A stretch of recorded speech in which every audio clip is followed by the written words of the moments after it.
is the description of the mass versus time simulation. It's similar to the rest. Let me explain some of the components. So here you can change the domain of the function, which is time, right? And it's represented as a timeline. I believe when you first get this, this is set to 0. So changing the time won't do anything. So this is set to a time of 0 to 10. Could be years, months, nanoseconds. So time is a line, okay? And you can see the value here, and just like the rest, you can change it that way as well. Now the mass, when you type in a function here, let's put in x. Now as you change the time, the mass will change as a function of time. And you'll be able to viscerally feel the feeling of mass in two ways.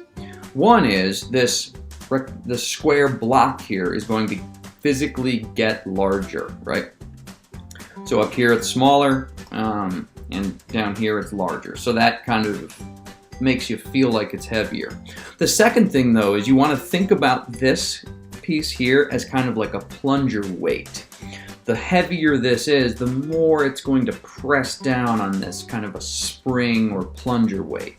So as something gets more massive, right, it's pressing down and you can kind of feel that mass. So that's it. What happens if you go past the mass? It just disappears. So if we get to a mass that's, too massive for the range, right, 0 to 20, it just disappears. And if you go the other way, let's see what happens. It disappears as well. So you can also alter the range, to go up to fit that using the f of x inequalities. So that's it. This is the mass versus time simulation.